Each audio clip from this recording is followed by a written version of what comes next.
આજે જેઠ વદ 14 છે, મંગળવાર છે, તારીખ 24/6/2025નું વર્ષ છે.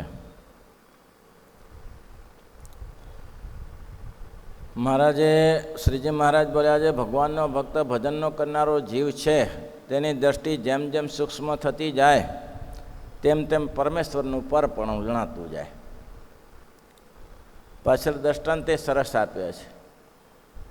મહારાજ કે જ્યારે ભક્ત દેહરૂપે માનતો હતો ત્યારે ભગવાનને જાગ્રત સુષુપ્તિના સાક્ષી જાણતો હતો. પોતાને દેહરૂપે, આપણે બધા દેહરૂપે જ માનીએ છીએ ને. જ્યારે ભક્ત પોતાને દેહરૂપે, ભગવાનને નહીં, પરપણું જણાતો એને ભગવાનનો મહિમા પણ અધિક જણાતો જાય છે. અને જો મહિમા ન જણાતો હોય તો રાત્રે દિવસ લોકો શાના માટે લાગી પડ્યા છે? ભલે કૃષ્ણ ઉપાસક હોય કે રામ ઉપાસક, હરે રામ હરે કૃષ્ણ હરે રામ હરે કૃષ્ણ હરે રામ રાત્રે દિવસ જપે છે મારા. કેમ? તો કે એને પરપણું ભગવાનનું જણાયું છે. ટૂંકમાં જેને જેટલો, પછી એને બે દ્રષ્ટાંતો આપ્યા. સાક્ષી રૂપે માને, જ્યારે ભક્ત પોતાને દેહ રૂપે માનતો હોય ત્યારે ભગવાનને જાગ્રત સ્વપ્નના સાક્ષી જાણે. જ્યારે પોતાને જાગ્રત સ્વપ્ન અને સુષુપ્તિ થકી પર માને ત્યારે ભગવાનને તે થકી પર ભાવશે. એટલે શું? જાગ્રત સુષુપ્ત અને સુષુપ્તિ રૂપે પોતાને રહેતો હોય, હજી એને જાગ્રતના ભાવ છે, સ્વપ્નના ભાવ છે, સુષુપ્તિના ભાવ છે. એક એક ભાવમાં પડ્યો છે. એટલે કે જાગ્રત અવસ્થાની અંદર ખાઈ પીને મજા કરે છે, એમાંથી બહાર નીકળ્યો નથી. ભાઈ, હજી જાગ્રત અવસ્થામાં એને ખાવું પીવું મોજ સુખ એ ટળ્યું નથી. ત્યાં સુધી ભગવાનને એવા જ જાણે, બીજોને સાક્ષી જાણે કે આ કર્મના સાક્ષી ભગવાન છે. તે સિવાય કર્મનો લેખા કોણ કરે? સપનામાં જ્યાં સુધી ભગવાનને એમ જાણે કે હા, ભગવાનને ના જાણી શકે ને જગતના વિષયોમાં પ્રીતિ રહે. સપનામાં પણ ભગવાનને ના સમજે, જગતના વિષયોમાં પ્રીતિ રહે.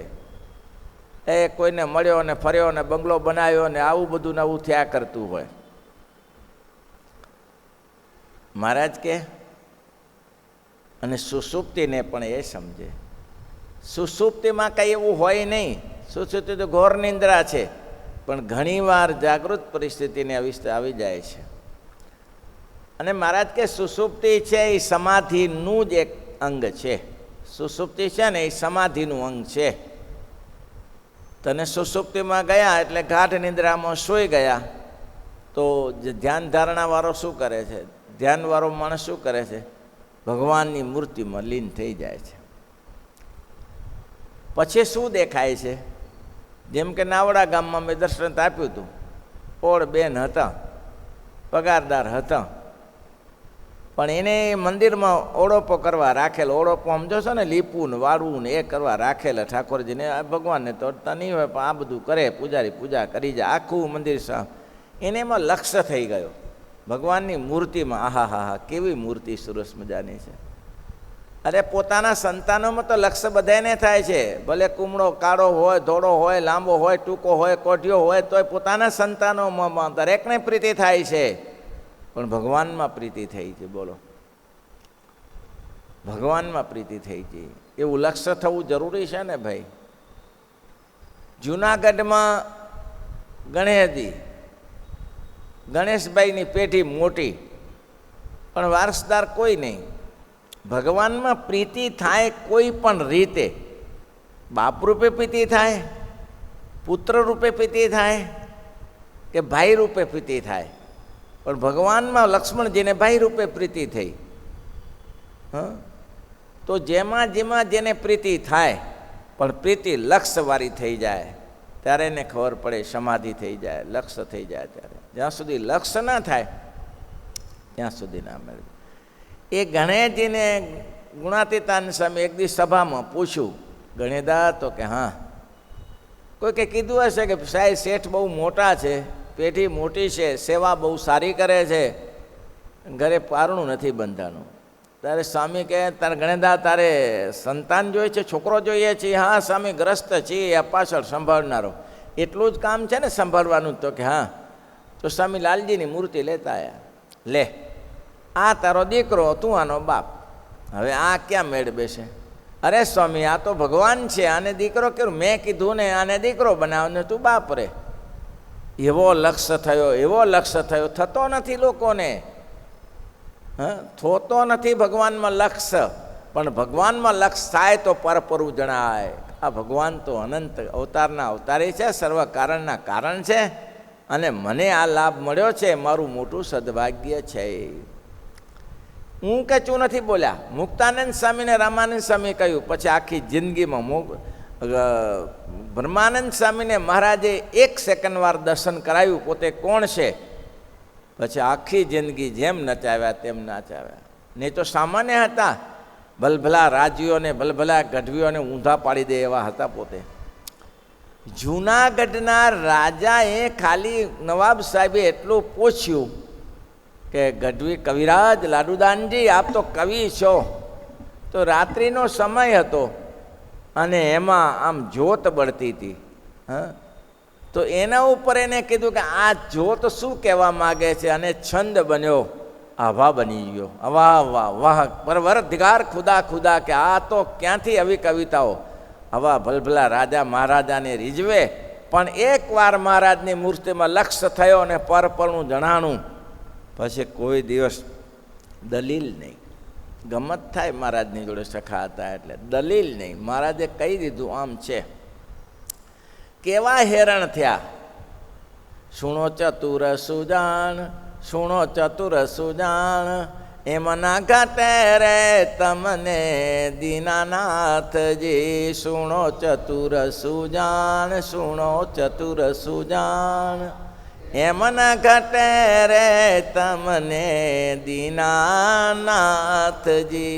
મારા પ્રાણના આધાર, મારા પ્રાણના આધાર, જેમ રાખો તેમ રહી એ વચનને સાથજી. મારા પ્રાણના આધાર, મારા પ્રાણના આધાર, જેમ રાખો તેમ રહી એ વચનને સાથજી.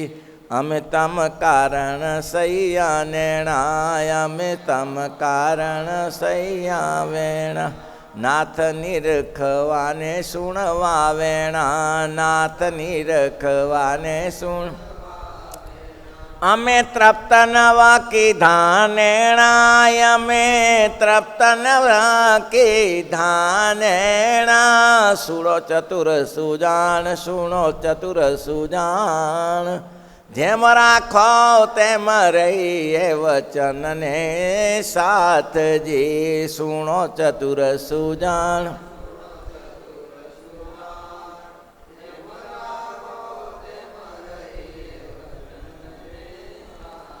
એવો મહિમા જણાતો નથી ભાઈ. એ તો મહારાજ પ્રગટ હતા એટલે જેમ કે એમ કરતા હતા. અત્યારે શું, પણ અત્યારે શું, 3 વર્ષનો તપોનો વાસ આવ્યો. પહેલે મહારાજે કહેલું કે સાધુ થઈ જાઓ, અમે તમારી સેવામાં તમને સાથે રાખીશું. અને જેવા સાધુ થયા ને મહારાજે કહી દીધું 3 વર્ષ વનવાસ કરવાનો છે. કારણ કે તપ્યા વગર ખબર ન પડે. જ્યારે જંગલમાં એકલા ફરો, ભટકો, ખાવા પીવાના ટુકડા ન મળે, નહીં તો રાજવી આખા સોના ચાંદીના ઘંટે હલે 5-10 કિલો તો સોનું લગાડેલું હોય શરીર ઉપર. એવા મહાપુરુષને 3 વર્ષ. અમે તમ કારણ પહેરી ટોપી, અમે તમ કારણ, અમે તમ કારણ પહેરી ટોપી. નાથ કહેવાય ગિરધરના ગોપી, અમે કહેવાય ગિરધરના ગોપી. તમારે કારણે અમે આ ભગવા વસ્ત્ર પહેરીને ફરીએ છીએ, તમારી ગોપીઓ તરીકે બેસીએ છીએ મહારાજ.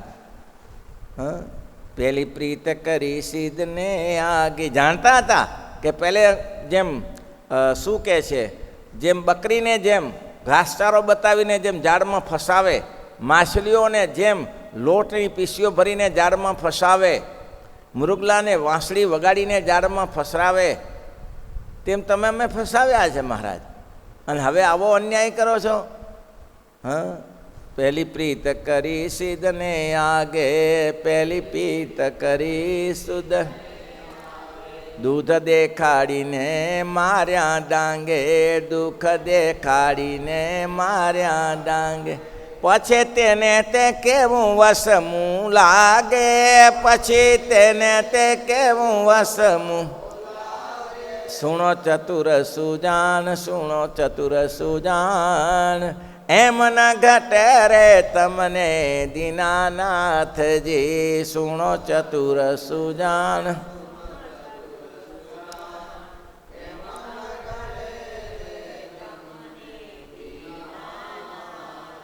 બ્રહ્માનંદ સ્વામીએ ગમે તેવી આપત્તિમાં શ્રીજી મહારાજને માટે એક શબ્દ બોલ્યા નથી. તમે આમ કેમ કરો છો એમ. વડતાલમાં બધાને કહેવાથી કાઢ્યા બારે, કાઢ્યા જ કહેવાય.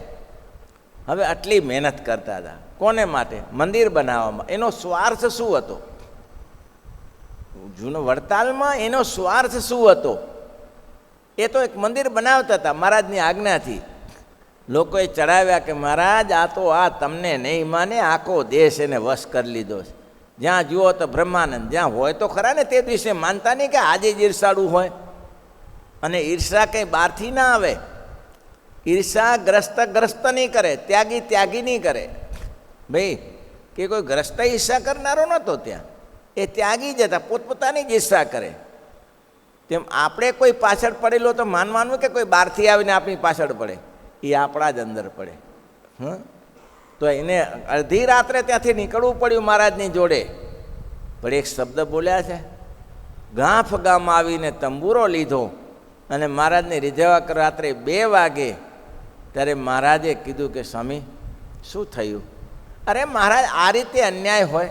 મેં વાંક ભૂલ શું કરી? કંઈક તકલીફ હો તો કહો ને તમે. ત્યારે બોલ્યા, અધમાં ઉદાહરણ આવી ના સીતારાય, અધમાં ઉદાહરણ આવી બિરદની બલિહારી રે, બિરદની બલિ. ગ્રહી બાય છોડો ને ગિરધર, ગ્રહી બાળ છોડો ને ગિરધર, અવિચળ ટેકત મારી રે, અવિચળ ટેક.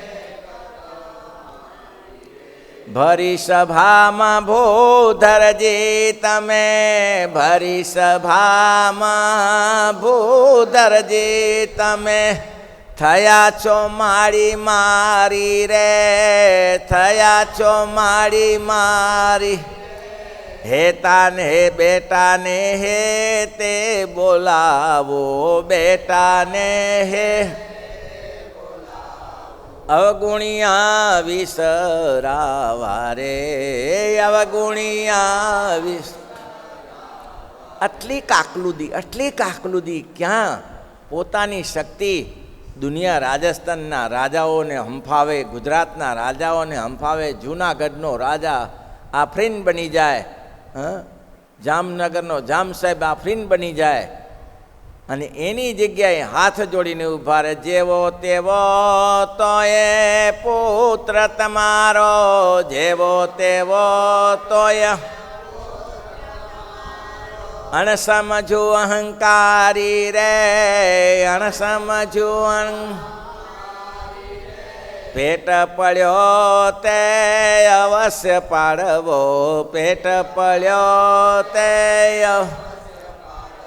વાલમાં જુઓ ને વિચારી રે, વાલમાં જુઓ ને વિચારી. આ પદ લખાય ભાઈ, આ પદ ક્યારે લખાય? આવી કષ્ટમાં પણ મહારાજને છોડ્યાની જેમ રાખો તેમ રહીએ. અરે કોથળા પહેરાયા, આ રાજકવિને કોથળા પહેરાયા, એમાં લોકોએ વિરોધ કર્યો. લ્યો, વિરોધ તો એમ કર્યો, કંઈ વિરોધમાં એવું નહોતું. બ્રહ્માનંદ સ્વામીને કે આ સ્વામિનારાયણ ભગવાનના સાધુને કોથળા શોભે? કોઈ કે કહ્યું, મહારાજ તમે પક્ષપાતી તો છો. મહારાજ કે શું પક્ષપાતી છીએ? હવે બધાને 2 હાથ તમે કંતન આપો છો કોથળા માટે, અને આ બ્રહ્માનંદ સ્વામી તમે વાલો રાખ્યો છે, એને 2 હાથ આપ્યો. હવે એનું શરીર ભારે, શરીર વિટાય નહીં, એને 2 આવો ભેદ શેમ રાખ્યો? બ્રહ્માનંદ સ્વામી કે આ ભારે થઈ હો. બ્રહ્માનંદ સ્વામીએ તરત જ એ અડધો હાથ કાપીને આપી દીધું કે લે લઈ જા. મહારાજ કે મારા સાધુને આ ન શોભે ને તારે મહારાજ કીધું વસ્ત્ર પહેરો. હા, વસ્ત્ર પહેરો.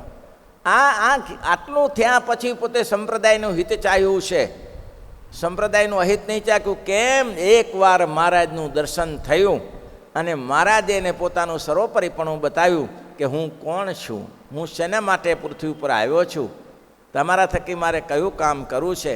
એટલે મહારાજ કે જેમ જેમ એને સૂક્ષ્મ દ્રષ્ટિ થતી જાય ત્યારે જાગ્રત સપના સુષુપ્તિના ભાવ ટળી જાય, એથી પર થઈ જાય.